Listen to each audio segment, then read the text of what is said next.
Abdul Karim had 4 questions. First of all, what's the ruling on praying voluntary prayer before Ihram? There is no voluntary prayer before Ihram. The Prophet used to do, alayhi salam, his Ihram after a prayer, not a specific prayer. So if he prayed Asr, he would make his Ihram afterwards. After finishing praying Asr, he says, Allah baik Allahumma umrah. If he prayed Dhuhr and then he prayed 2 rak'ahs of Sunnah of Dhuhr and he makes his Ihram, no problem. So if you have a legitimate prayer to pray, yes, do your Ihram after such a prayer. But to specifically pray a prayer for your Ihram, this is not part of the Sunnah. When do we make our intention of Umrah? When you reach the miqat. So once you reach the miqat, before passing the miqat, you say labbaik Allahumma Umrah. If you're in Jeddah, your miqat is the vicinity of Jeddah itself. So before you go to the ring road, which is called the Rihaili, for example, this is a landmark where people know that they're out of Jeddah skirts, the outskirts of Jeddah. Then you say before that, labbaik Allahumma Umrah, and the best to do it is from your home if you wish. She says, the Salat al-Ibrahimiyya, before and after. And the answer is yes, this is the Sunnah. The Prophet said, any dua, any invocation that does not have salutation on me is blocked between the heavens and the earth. Allah would not accept it. So general du'as that do not have a specific hadith for them, you have to say, Alhamdulillah, Allahumma salli ala Muhammad, or you say the full thing.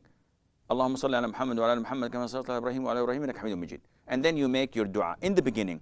In the end, if you want to conclude it with it again, this is okay. But in the beginning is sufficient. Making dua in qunut, Allahumma hadina fi man hadayt. Afterwards, she would like to make dua in her own native language. There's no problem in that, inshaAllah. Muhammad from Saudi, he says that our young scholar, inshaAllah, and I hope by now he has memorized a great portion of the Quran. If not, he should start, inshaAllah, and he should also start learning Arabic so that he could speak like a native and understand the Quran like a native. Our friend says that, is it more rewardable to offer salat and salutation to the Prophet ﷺ on Friday than the other 6 days of the week? And the answer is yes. The Prophet said, ﷺ, on the night of Friday and on the day of Friday, offer as many salutations to me as possible because they will be displayed in front of me. In another hadith, Allah has appointed an angel, and the angel would relay this to the Prophet ﷺ and tell him that someone has offered salam to you, and the Prophet would answer back to the salam in a way that we do not understand and we do not comprehend. So yes, Friday has a definite plus to other days. Which salutation is better? Is it sufficient to say Allahumma salli wa sallim ala Muhammad? It is sufficient. But it is a higher and a better grade to say the Ibrahimi Salah, Allahumma salli ala Muhammad wa ala ali Muhammad kama sallaita ala Ibrahim wa ala ali Ibrahim innaka Hamidum Majid. And Ibn al-Qayyim had mentioned this in his book. And he says that in Rabi' al-Awwal, in the subcontinent, some Muslims, they celebrate and they claim to have pieces of the Prophet's hair, sallallahu alaihi wasallam. And we know that the Prophet's hair is something to seek blessings from. The only person on earth that you can seek blessings from his sweat, from his clothes, from his plates and utensils, from the things that he used is the Prophet ﷺ. He's the only one. And this was proven at his time and he acknowledged that.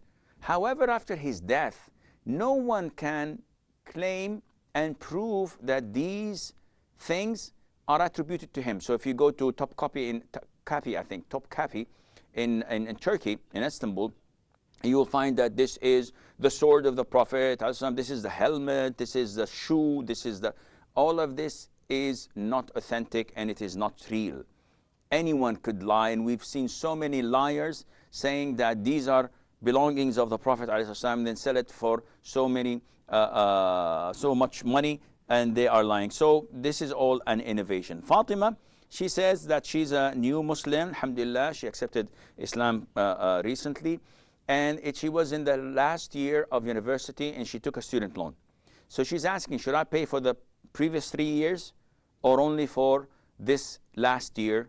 Well, UK loans are different than other loans. So I think they have to have an income of less than £20,000 a year or something similar to that. So if you're a housewife and you are not going to work at all, so there is no way for them to claim that loan.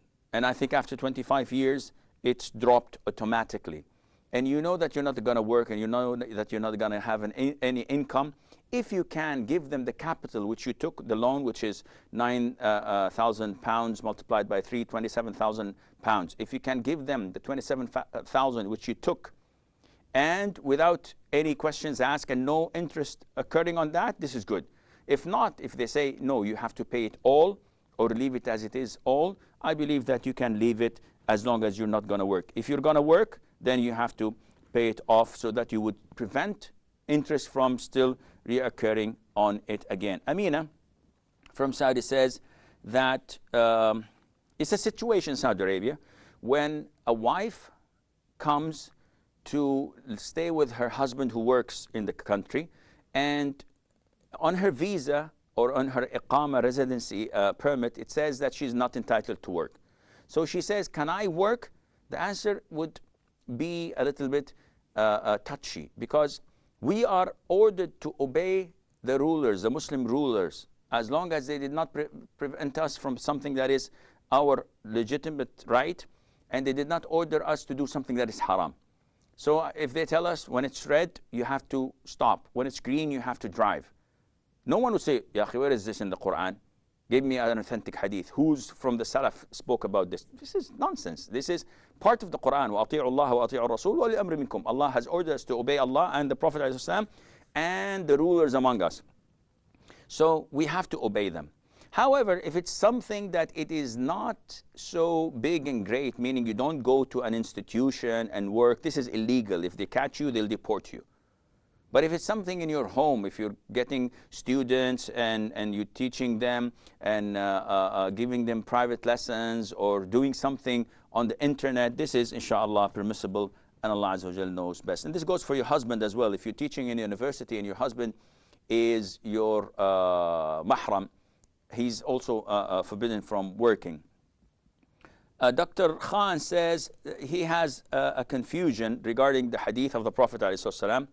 First of all, dear Dr. Khan and all viewers, it is inappropriate when you come and say, Muhammad Salah says so and so.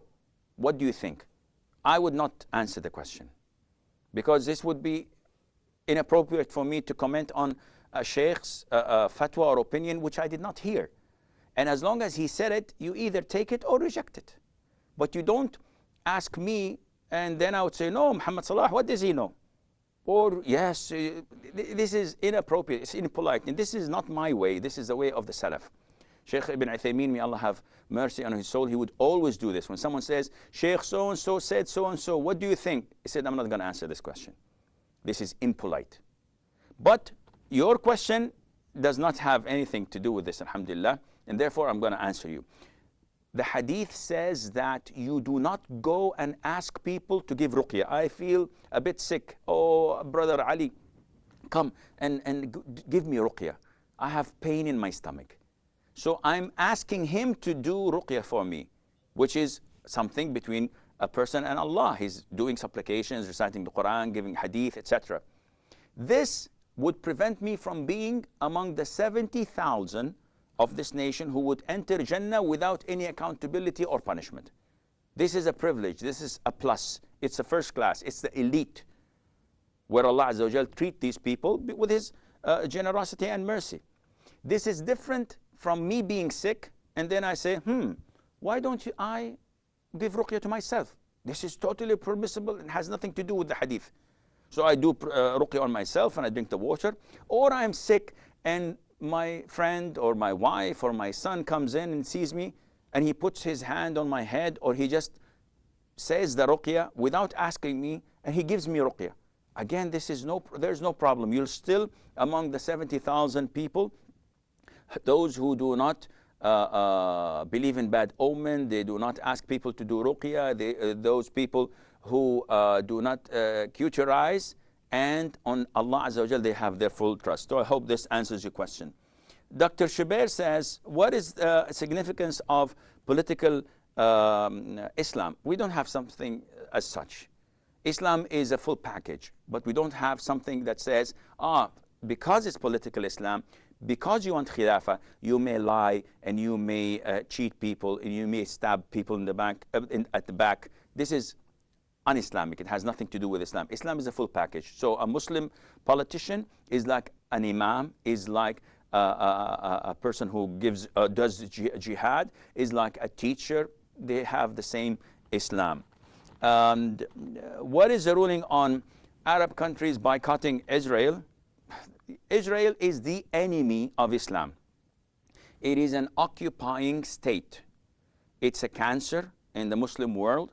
They have taken the land that was for the Muslims and to the Muslims, and they have abducted the people, imprisoned them, kicked them out of their houses, they're confiscating their lands, and nobody's speaking. So there's a spoiled child, the illegitimate child of USA. I don't know about the father, but I know the mother is the USA. We have to boycott it. There are enemies.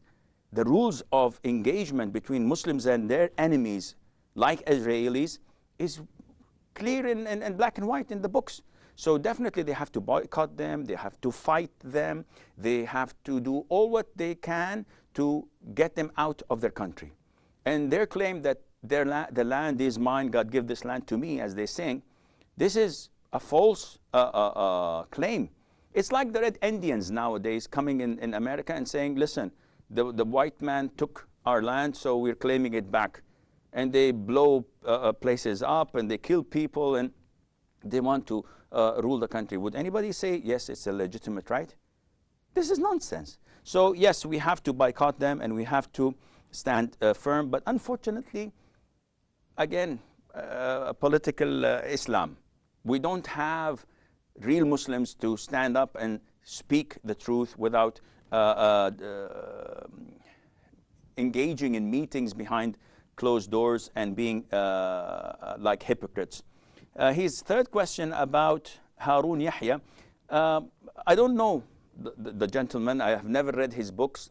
I saw one or two documentaries with lots of remarks on them.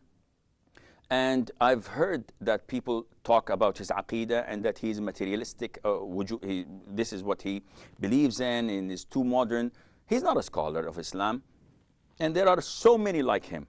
So would I ask a new Muslim, a revert, to read his books, or should I give it to disbelievers if the books contain like 99% of good and 1% of evil, and there's nothing on the shelves or in the market that is equivalent in its influence, then it is permissible. Otherwise, no, you should give them what is much trustworthy, because this is the foundation that they will grow on, inshallah. Muhammad from Saudi Arabia is asking, when we want to begin reciting the Quran, are there any etiquettes? The answer is no. The etiquette is that you are in the state of wudu, you face the Kaaba, the Qibla if you can, and you say, like Allah said, whenever you want to read the Quran, seek refuge in Allah from shaitan. You say, أعوذ بالله السميع العليم من الشيطان الرجيم. Nothing else. So what about kissing the Quran? This is not part of the Sunnah. It was never reported that any of the companions had done it, or the Prophet ﷺ had done it. Now people nowadays, when they drop the Quran, they lift it up and say, Astaghfirullah, they kiss it. And the beautiful thing is that they kiss it and they put it on their forehead as if they are performing prostration. They call it the miner's prostration. And not only that, I've seen people picking pieces of dry bread on the street, kissing it and putting it on their forehead 3 times, and they put it on a high wall. If they saw a 500 riyal bill, they will kiss it and put it. I will kiss it, definitely, if it's not mine. They would kiss it and put it on foreheads 3 times. What are you doing? So this is ni'mah, this is blessing from Allah. No, it is, but what you're doing is an innovation. It's something that the Prophet did not do, alayhi salatu wasalam. So you should try your level best not to do that. What about after finishing reciting the Quran, you open your shirt and you just blow in it, or you kiss your fingers and wipe? All of these are innovations and have no relationship to Islam. Salah from Sudan, again. I'm sorry for asking for the second time. No problem. What's your question? I went to explain to you the obstacles and the problem facing me when I was praying and finding the job or going to the job. Okay, Akhi, I suggest that you send me an email because it's going to take too long, and I think I have less than 30 seconds to conclude. So send me an email. Okay, you'll find my email, inshallah. Okay, thank you. You're welcome, Akhi. Okay, Abdul Fattah Osman says, if someone was disobedient to Allah Azza wa Jal, now will it become easier for him to fight shaitan after he repents as time goes by? Because he is struggling a lot. When someone was indulging in sin and Allah guides him to repent, he, in the first 3 or 4 months, feels like the world is in his hands. He's so happy, so content. He feels his chest is full of light and happiness until he is content with it. Then shaitan begins his whispering. So he gives him a lot of whispering. He makes life difficult for him when he wants to make wudu, when he prays, when he fasts. He makes life difficult to him when he remembers the beautiful movies and songs and the things he used to do. Calls from his friends telling him, we were hanging out at this place, come and join us, do this. And he feels like torn between two lovers. He wants to worship Allah Azza wa Jal, but the temptation of shaitan is so strong. And he's struggling, and this happens to everybody, akhi. Yani, the good news is, it happens with everybody. But now you're at the fork of the road. One says, akhi, I've never struggled like this when I was sinful. I used to pray off and on, but I'd never had these doubts and whispers of shaitan. I said, yes, because now you're getting closer to Allah, and you're about to set your things and home in paradise, and he doesn't want that. He wants you to be with him. So he's trying to make it difficult. The more you fight it, the more he will increase in his whisper. The more you fight it, the more he increases in his whisper, until you reach a level where it is not feasible anymore for him. You are doing so many good things and many good deeds that he's unable to catch up. So it goes down immediately. And he tells his soldiers, give him like 6 or 8 months, and then start and try again. So you keep on fighting, and Allah Azza wa Jal would keep on making you steadfast and reward you. Madhar is asking, how does a translator decide which meaning of Arabic words to choose while translating words of the Holy Quran? This is something that a translator who is well equipped in Arabic and English, and who's well equipped in the tafsir. Otherwise, he would not be able to just pick and choose, I like this word. No, he has to base his translation on knowledge. And Mu'mina says that she works in a school, and when she teaches aspects of the seerah of the Prophet ﷺ, they give plays. So children, they teach them about how Archangel Jibril came to Muhammad ﷺ in the cave, and he said, recite, and he shook him. So after they gave this lesson, 2 children come, one performs as if he's Muhammad ﷺ, and the other performs as if he's the Archangel Jibril. Is this permissible? The answer is totally prohibited. This is completely out of the question. Not even the companions, they're allowed to role play this, even for a good cause. It is totally prohibited, and you have to prevent this. And finally, Ibrahim says, there's a restaurant near me which owned by Arab Christians, and when I ask them if the meat is halal, they say, yes, it is halal, except to this sandwich. So can I eat there? And the answer is yes. As long as they're Christians, and they claim that the food is halal, you believe them and eat from that, and there's no problem for you, and Allah Azza wa Jal knows best. And with this we conclude our segment of Ask Huda. I will not be